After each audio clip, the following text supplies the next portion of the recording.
Uyu mukobwa yahinduye ubuzima bwa The Ben. Uyu mwari ureba yatumye The Ben agira ijambo ku rwego mpuzamahanga.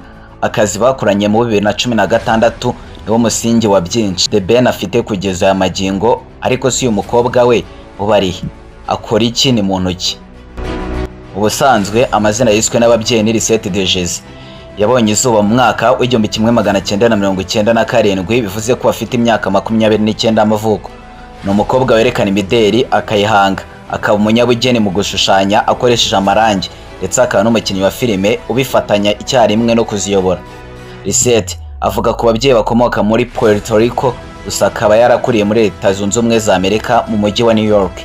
Lisette yakirigiswe n'impano yo kwerekana imideri akiri muto, kuko ubu yatangiye kubikora ubwo yigaga mu mashuri yisumbuye. Yari icyamamare kubera gukina amakinamico no kwerekana imideri. Lisette de Jesus afite impamyabumenyi y'icyiciro cya mbere cya kaminuza ya A1 bijyanye no gufata no gutunganya amashusho, yakuye muri kaminuza ya City University of New York muri Brooklyn College mu mwaka wa 2019. Mu mwaka wa 2016 nibwo Lisette yamenyanye na The Ben, ubwo yari yitabiriye igitaramo The Ben yari yakoreye mu mujyi wa Buffalo muri New York, aho Lisette asanzwe atuye. Icyo gihe baramenyanye maze bahana nomero. The Ben yaje kwishimira ibikorwa bya Lisette maze amusaba ko yajya mu mashusho y'indirimbo ye yise Habibi.